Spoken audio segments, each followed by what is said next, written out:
Hello, welcome to Ken studies. हम previous year paper में 2018 का पेपर वन का पार्ट 4 आज देखेंगे। तो पार्ट 3 तक हम कंप्लीट कर चुके हैं। आज पार्ट 4 का 20 क्वेश्चंस देखेंगे। फर्स्ट है, which of the following statements about the constitution of India is are correct. तो है the objective resolution was moved by Sardar Vallabhbhai Patel. नहीं, ये जो है जेएल नेहरू के द्वारा ये किया गया, नेहरू जी ने इसको ये किया। तो फर्स्ट स्टेटमेंट गलत है। देखो, ऑब्जेक्टिव रिजोल्यूशन वो है कि जो जैसे है ना कि इंडिया आज ऑब्जेक्टिव रिजोल्यूशन ही प्रॉपर देखोगे तो बाद में जो आपका प्रियम्बल है वो उसके फॉर्म में एक तरह से वो टर्न हुआ। अदरवाइज जैसे देखो, ऑब्जेक्टिव रिजोल्यूशन का मतलब है कि एक तरह से जो हम किस ढंग के पॉलिटी को इंडिया में बनाएंगे। तो जैसे है ना कि India is an independent sovereign secular country, तो वो होगा। तो देखो, प्रियम्बल जो एक तरह से है कि हम प्रियम्बल कॉन्स्टिट्यूशन बनने के बाद हमने ये किया कि be the people of India solemnly resolve ये। लेकिन ऑब्जेक्टिव रिजोल्यूशन उसी का एक फॉर्म था जो कि कॉन्स्टिट्यूशन बनने से पहले कॉन्स्टिट्यूएंट असेंबली में ये पारित किया गया और उसे पेश किया गया आपके ये के नेहरू जी के द्वारा। Next, doctor B R Ambedkar served as the chairman of drafting committee in his capacity as law minister। हाँ, ये स्टेटमेंट सही है। डॉक्टर बी आर अम्बेडकर जो थे वो चेयरमैन थे ड्राफ्टिंग कमेटी के, लेकिन in capacity of law minister, चूंकि वो लॉ मिनिस्टर थे। और आप जानते हो कि बेसिकली वो by training he was an economist, लेकिन वो लॉ मिनिस्टर के तौर पे काम किया और उन्होंने संविधान को अपना बनाने में अहम योगदान दिया। तो इसका आंसर बी हो जाएगा। Next, which one of the following statements about the constitution of India is correct। तो देखो, it was framed between December 1946 and December 1949। देखो, एक्चुअल में कहा जाता है कि वो 26 नवंबर आपका 26 नवंबर को बन करके तैयार हो गया था। लेकिन अभी देखो, हम और स्टेटमेंट देखेंगे तो ये इसमें यही ये क्वेश्चन जो था थोड़ा सा इस ढंग से दिया था कि आपने जो नॉर्मली पढ़ा है, अदरवाइज देखा जाए तो इनफैक्ट जनवरी में भी इसमें थोड़ा सा स्लाइटली कुछ चीजें ऐड किया गया आपका ये में जनवरी 19 आपका 50 में भी। लेकिन ये चूंकि क्या होता है कि यदि अप्रोक्सीमेशन में आप देखोगे कि एग्जैक्ट कोई नहीं है तो मोस्ट अप्रोप्रिएट आप देखोगे। नेक्स्ट है, the drafts of constitution were discussed in public meeting. नहीं, पब्लिक मीटिंग में नहीं, वो ग्रुप ये डिवाइड किया गया था कि इस ग्रुप में ये चीजें डिस्कशन होगा, तो डिफरेंट ग्रुप्स में। तो पब्लिक मीटिंग्स में नहीं, एक क्लोज ग्रुप में। तो फर्स्ट सेकंड गलत आपका भी हो गया। Next, it is the shortest document of constitution in the world. नहीं, इट इज द लॉन्गेस्ट। ठीक है, ये लॉन्गेस्ट है। Next, it came fully into operation immediately after drafting of was completed in December 1949। नहीं, देखोगे 26 नवंबर को, 26 नवंबर 1949 को बहुत सारे चीजें आ गए आपके एग्जिस्टेंस में। लेकिन जो आपका लागू फुल रूप से आया ऑपरेशन में वो 26 जनवरी 1950 को आया। तो देखो, ये तीनों जब गलत हो गया तो एग्जैक्ट ये नहीं है, बट स्टिल आपका मोस्ट अप्रोप्रिएट ये है। तो ए इसका आंसर हो जाएगा। Next, who among the following has not written about partition in his work. तो देखो, बंकिम चंद्र चट्टोपाध्याय ये जो है आपके वंदे मातरम लिखे हैं। वंदे मातरम वो ओरिजिनली संस्कृत में सुजलाम सुफलाम मलयज शीतलाम सस्य श्यामलाम मातरम वंदे मातरम शुभ्रज्योतिष्नाम पुलकित यामिनीम फुल्ल कुसुमित द्रुमदल शोभिनीम। तो ये इन्होंने, अब देखो, ये आजादी के पहले ही मर गए तो ये पार्टीशन पे कैसे लिखेंगे। तो इनका जो आपका क्या है, 1838 में पैदा हुए और 1894 में इनका डेथ हो गया। तो नो डाउट ये देखो, ये क्वेश्चन इस वजह से पूछा गया था कि सादत हसन मंटो पे एक मूवी बना, ठीक है, नंदिता दास ने मूवी को बनाया। आपका नवाजुद्दीन सिद्दीकी जो है वो सादत हसन आदत, एक्चुअली वो उर्दू शब्द है। तो वो एक बहुत अच्छे ऑथर हैं। कभी जिनको भी लिटरेचर में इंटरेस्ट है वो उनके बारे में जरूर से जरूर आप पढ़िएगा। तो सादत हसन मंटो आपके लिखे हैं, वो उसके कारण आया। भीष्म शाहनी में भी लिखे हैं, नरेंद्र नाथ मित्र ने भी लिखे हैं। यदि मान के चलो ये पता नहीं होता, सपोज आप सादत हसन मंटो के बारे में मान के चलो कि मूवी बन रहा था, तो इस पर ये इस कारण से क्वेश्चन पूछा गया। लेकिन सपोज ये भी नहीं पता होता, ये भी नहीं पता, लेकिन बंकिम चंद्र चट्टोपाध्याय के बारे में यदि पता होता तो आप ऑलरेडी ये बन जाता कि हमको निगेटिव ये चीजें करना था, कि हमको एलिमिनेट करना था, तो ये आपका आराम से हो जाता। नेक्स्ट है, which of the following statements about Harappa civilization is are correct? There is extraordinary uniformity in artifacts as evident in pottery, seals, bricks and bed. हाँ, तो ठीक है, शिल्प तथ्यों में असाधारण एकरूपता, यानी कि जो चीजें बनाई गई है, जैसे पॉटरी माने बर्तन, सील्स मुहर, जो ईंटें और वेट्स एंड मेजरमेंट्स जो था, उसमें यूनिफॉर्मिटी बहुत अच्छा पाया जाता है। तो फर्स्ट स्टेटमेंट आपका सही हो गया। नेक्स्ट है, late Harappa sites also maintain the same construction technique as were used in mature Harappa. नहीं, इनफैक्ट देखोगे कि लेट हड़प्पन जो मैच्योर हड़प्पा था, वो फुल रूप से अर्बनाइज्ड था, मेजोरिटी उसमें अर्बनाइज्ड था। लेकिन जो लेटर हड़प्पा जो था, लेट हड़प्पा है, वो उसमें डी अर्बनाइजेशन स्टार्ट होता है, यानी कि जो नगर था, वो नगर जो है वो डिस्ट्रॉय होने लगते हैं, लोग रूरल एरिया में बसने लगते हैं। नो डाउट बहुत सारी चीजें जो पॉटरी वगैरह वो रहे, लेकिन जो क्वालिटी उनका है वो खराब हो गया, वो क्वालिटी वो मेंटेन नहीं कर पाए, तो इसका आपका ए आंसर हो जाएगा। नेक्स्ट है, which of the following statements about Jainism is are correct? देखोगे ना कि रिसेंटली आपके जैनिज्म वगैरह में, जैसे फायर टेम्पल वगैरह वाला भी जो ये चीजें, तो जैनिज्म पे और बुद्धिज्म, ये दो पे आपका एक ना एक, एक दो तीन भी क्वेश्चन पूछा जा सकता है। एटलीस्ट एक दो क्वेश्चन जरूर आपका पूछा जा रहा है अभी के डेट में। तो जैनिज्म और बुद्धिज्म, ये दो को आप जो है एटलीस्ट उसका स्मॉल क्रक्स आप अपना नोट करके रखें। तो which of the following statements about Jainism is are correct? First है, the most important idea in Jainism is that the entire world is animated, even stones, rocks and water have life. तो ये इसका विचार यही है कि जो आपका कोई भी चीजें है, चाहे वो जीवित चीजें जो है उसमें आप दिख रहे हो, लेकिन जो पत्थर, चट्टान और जल इत्यादि में भी जीवन है, वो मानते हैं कि एवरीथिंग में लाइफ है। ठीक है, तो ये जैनिज्म का जो कोर आइडिया में से है। इसी वजह से देखोगे कि बहुत बार क्या होता है कि किसी भी चीज में कि आप जो हिंसा है, हिंसा सिर्फ दिखना ही नहीं चाहिए कि आप हिंसा नहीं कर रहे हो, अहिंसा जो है वो मन में भी होना चाहिए, कि आपके विचारों में भी होना चाहिए किसी भी चीज के। जैसे आप कहीं जा रहे हो, तो आपको वस्तु है, अब उसको जोर से पटक के रख दिए, तो जैनिज्म कहता नहीं, आप उससे भी क्षमा मांगो, कि आपने उस पर भी क्रोध जताया। सिर्फ ऐसा नहीं है कि वो ऑब्जेक्ट है तो उस पर आप क्रोध जताओगे, यदि कोई भी चीज है, वस्तु भी है, तो उसको उसी आदर से देखो। तो फर्स्ट आपका सही है। सेकंड आपका है कि asceticism and penance are required to free oneself from the cycle of karma. तो देखो जो कर्म चक्र है, तो जीवन और मरण का जो कर्म चक्र है, उससे छुटकारा पाने के लिए वैराग्य, यानी कि जो वर्ल्डली लाइफ है उसे रिनाउंस ये करना है, और आपका कठिन तपस्या ये करने की जरूरत होती है। तो ये जैनिज्म के दोनों डॉक्ट्रिन सही है जैनिज्म के संबंध में। नेक्स्ट है, which one of the following pairs of countries with new names and old names is correctly matched? तो देखो किंगडम ऑफ ईस्वातिनी, ये स्वाजीलैंड का जो है नाम किंगडम ऑफ ईस्वातिनी है। इंटरेस्टिंग चीज है कि हाँ, जो ईस्वातिनी आज के डेट में जो स्वाजीलैंड था, तो वहां का जो किंग है वो मल्टीपल मैरिज करते हैं। जैसे अभी का जो वर्तमान जो किंग मोनार्क है, एक तरह से चीफ वहां के, 13 मैरिज किए हुए हैं। इनके पिताजी और बहुत सारे ये किए हुए थे। तो वो एक यूनिक कल्चर है, उसको कभी मौका मिले तो थोड़ा सा आप पढ़ोगे। अब देखो रोडेशिया, तो रोडेशिया जो ये था आपका, वो जिम्बाब्वे, आज जो जिम्बाब्वे है उसका नाम रोडेशिया था। तो रोडेशिया जो है जिम्बाब्वे का पुराना नाम है। न्यासलैंड, तो ये मलावी का, आज जो मलावी है वो उसका है। सिलोन, सिलोन जो आपका है वो श्रीलंका का है। श्रीलंका को सिलोन कहा जाता था। तो आपका ए हो गया। नेक्स्ट है, in India Indus dolphin one of the world's rarest mammal is mainly found in which of the following river? Beas. और ये इसका आईयूसीएन स्टेटस जो है, आईयूसीएन स्टेटस जो है इंडेंजर्ड है।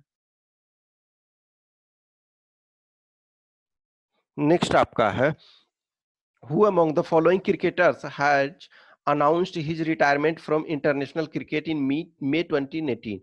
ये आपका एबी डिविलियर्स। एबी डिविलियर्स जो है साउथ अफ्रीका के प्लेयर हैं। इनके लाइफ के बारे में थोड़ा सा पढ़ना। He is one of the interesting player, ठीक है। और ये सिर्फ और सिर्फ देखोगे अपने 15 इयर्स के करियर में 3 टाइम्स जो है ODI player of the year रह चुके हैं। उसके बाद Wisden cricketer of the year रह चुके हैं। फिर उसके बाद देखोगे he was not only finest cricketer of the world, but आप समझ सकते हो अपने 15 इयर्स के करियर में 3 times ODI player of the year बहुत बड़ी बात होती है। कोई एक भी बार नहीं रहा, ये 3 टाइम्स। उसके बाद देखोगे ये उसके अलावे फाइनेस्ट क्रिकेटर होने के अलावे वो जो थे अपना हॉकी, अच्छा हॉकी खेलते थे, फिर अच्छी टेनिस खेलते थे, फिर अच्छा गोल्फ खेलते थे, मीन्स खेलते हैं भी अभी जैसे इंटरटेनमेंट के लिए भी, और प्रोफेशनली भी हॉकी वगैरह इन्होंने अपने लिए खेला था। तो ये देखो ये one of the best person है, one of the unique person. और मोटिवेशन पॉइंट ऑफ व्यू से इन चीजों को यदि कभी मौका मिले तो थोड़ा सा इनके बारे में बस पढ़ लेना। Next, in a recent deal, a large stake of which one of the following e-commerce companies was acquired by Walmart and American multinational retailer? तो देखो ये इसका आपका हो जाएगा फ्लिपकार्ट। फ्लिपकार्ट को इंडियन आईआईटीएन ने इस्टेब्लिश किया था। फिर उसके बाद उसको बालमार्ट, जो है दुनिया का one of the big giant है, जो आपका एमएनसी है। Next, which one of the following film was awarded Best Feature Film at National Film Award 2018? तो 2018 में आपका जो विलेज रॉक स्टार, लेकिन 2019 जो है उसको आपको 2019 के लिए अब ये जानना होगा। तो 2019 में जो है हेलारो, हेलारो मूवी गुजराती मूवी है, गुजराती मूवी। उसके बाद इसी में 2019 वाले अवार्ड में जो उत्तराखंड को बेस्ट जो है film friendly state, film friendly state घोषित किया गया। तो इसका बिल से आंसर ए हो गया, लेकिन आपके लिए ये जानना जरूरी है 2019 वाले में तो हेलारो गुजराती मूवी है, और उत्तराखंड जो है बेस्ट आपका state for film friendly. Next है, which one of the following groups belong to same schools of thought? देखोगे रूसो, रॉबर्टस्पियर, नेपोलियन बोनापार्ट और आपका क्रॉमवेल। देखो ये जैसे Napoleon Bonaparte fighter, one of the ablest commander, Rousseau philosopher, तो इनमें match नहीं करता है। ये देखो Thomas Jefferson, G Madison, G Washington और ये अब्राहम लिंकन, ये अमेरिका के राष्ट्रपति, लेकिन इनके सारे के आइडियोलॉजी जो है सेम नहीं है। ठीक है, कार्ल मार्क्स, जेएस मिल, तो देखो मार्क्स और मिल में कुछ सिमिलरिटी के बाद भी डिफरेंस है। ये देखो ये डी जो है इसका आंसर डी होगा। ये सारे के सारे मार्क्सिस्ट विचारधारा के हैं, मार्क्सिस्ट आइडियोलॉजी के ये सारे के सारे हैं आपके। नेक्स्ट आपका है the provision of the panchayat extension to the schedule area.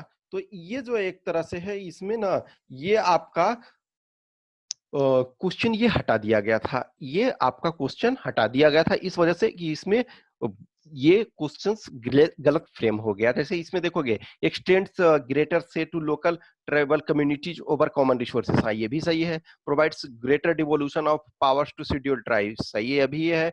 X tends provision, ठीक है ये भी।